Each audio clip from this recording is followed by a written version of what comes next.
দোকান থেকে তো আমরা অনেক রকমের খাজা গজা কিনে খাই।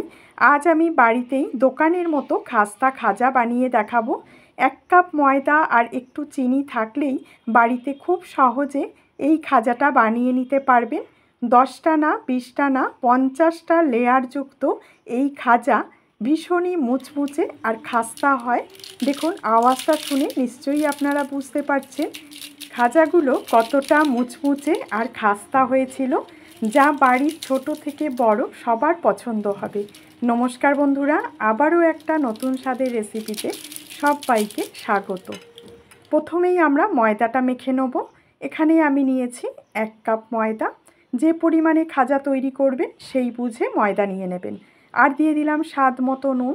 এই ময়দা মাখার জন্য আমাদের কোনো রকম ময়াম লাগবে না, শুধু নুন দিয়ে ময়দার সঙ্গে ভালো করে মিশিয়ে নিতে হবে। আর এবারে নর্মাল জল দিয়ে ডোটাকে মেখে নেব। বারে বারে অল্প অল্প করে জল দিয়ে ডোটা মাখতে হবে। আর এই ডোটা খুব শক্তও হবে না, আবার খুব নরমও হবে না।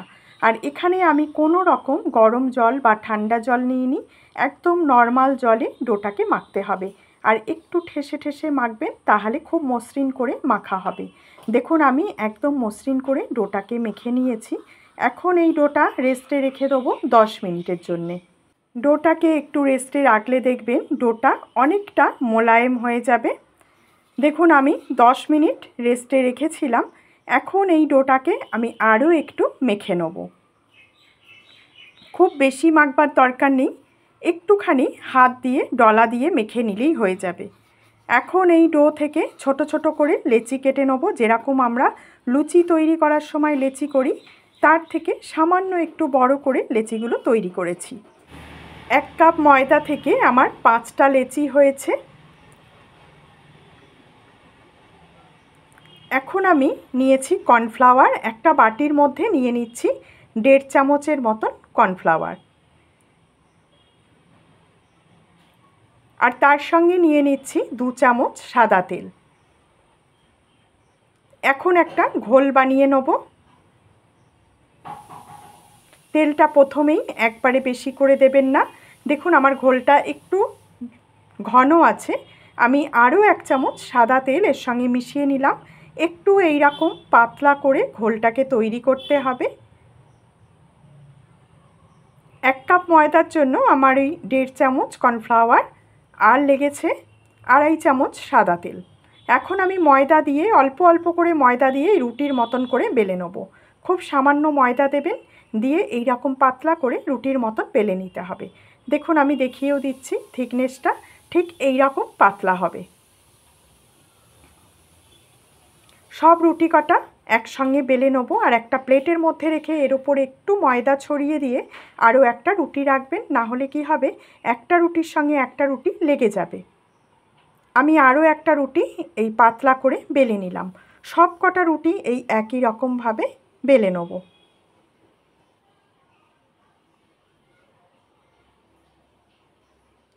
দেখুন এখানে আরও একটা রুটি বেলে নিয়েছি, আর এটাই ছিল আমার লাস্ট রুটি। এই রুটির ওপরে আমি দিয়ে দিচ্ছি এই কর্নফ্লাওয়ার আর তেল মেশানো ঘোলটা, দিয়ে একটা ব্রাশের সাহায্যে কিংবা হাত দিয়ে এইরকম চারিপাশে লাগিয়ে নিতে হবে। লক্ষ্য রাখবেন কোনো জায়গা যেন ফাঁকা না থাকে। তার উপরে আরও একটা রুটি দিয়ে দিলাম, এর ওপর থেকে আরও কিছুটা দিয়ে দিলাম, দিয়ে আবারও সেই একই প্রসেস এইভাবে ব্রাশ দিয়ে ছড়িয়ে নিতে হবে, কিংবা হাত দিয়ে এইভাবে মাখিয়ে দেবেন। এর ওপরে আরও একটা রুটি চাপা দেবো। আমি এইভাবে 5টা রুটি এইভাবে করে একই রকমভাবে দিয়ে নেব। তবে 5টা কিংবা 7টা লেয়ার তৈরি করবেন, তার থেকে বেশি কিন্তু লেয়ার করবেন না। তাহলে কি হবে, খাজাগুলো একদম ঝুরঝুরে হয়ে যাবে অতিরিক্ত লেয়ার হয়ে গেলে। দেখুন আমি শেষ রুটিটার ওপর যে ঘোলটা দিয়ে নিয়েছি, আর কিন্তু এর ওপরে আমি রুটি দিইনি, তবে শেষ রুটিটার ওপর এরম করে ঘোলটা দিয়ে নিতে হবে। এবার আমি একটা ছুরি দিয়ে সরু সরু করে কেটে নিচ্ছি। আর একটা সাইড থেকে এইভাবে গোল করে মুড়িয়ে নিতে হবে। ভিডিওটা একটু ভালো করে লক্ষ্য করবেন। দেখুন দুপাশ থেকে একটু করে চেপে দেবেন, যখন ভাঁজটা দেখবেন বেরিয়ে আসছে একটু করে চাপা দিয়ে দেবেন। আর এই শেষের মাথাটা একদম এই একটা সাইডে এইভাবে চেপে আটকে নিতে হবে। এখানে কিন্তু কোনো জলের ব্যবহার করবেন না, এমনি এটা আটকানো হয়ে যাবে। আর দেখুন অজস্র লেয়ার হয়েছে, দেখে বুঝতেই পারছেন। আমি আরও একটা একই রকমভাবে মুড়ে দেখিয়ে দিচ্ছি। দুপাশ থেকে যখন দেখবেন এই লেয়ারটা বেরিয়ে আসছে তখন একটু করে আঙুল দিয়ে চেপে নিতে হবে। আর দেখুন একটা সাইডে এই শেষের অংশটাকে এইভাবে মুড়িয়ে নিতে হবে। মুড়িয়ে নিয়ে আবারও একটু হাত দিয়ে চেপে নিলাম। ঠিক এইভাবে সবকটা তৈরি করে নেব।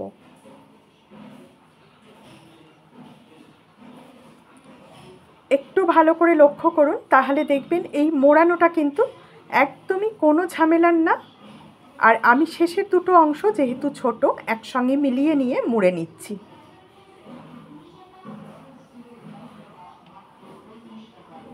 ব্যাস সব কটা লেচি আমাদের তৈরি করা হয়ে গেছে।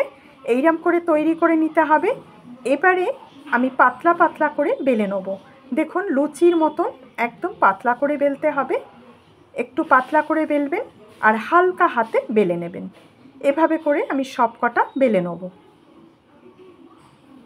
আর বেলে যে পাত্রে রাখবেন একটু ছাড়া ছাড়াভাবে রাখবেন, একটার ওপর একটা রাখবেন না। দেখুন আমি সব কটা এইভাবে বেলে নিয়েছি। আর এদিকে তেলটাকে বসিয়ে ভালো করে গরম করে নিতে হবে। আর তেলের মধ্যে খাজাগুলো দেওয়ার পর যখন খাজাগুলো ভেসে উঠবে তখন একটা ছুরি দিয়ে এইভাবে লেয়ারগুলোকে একটু খুলে দিতে হবে।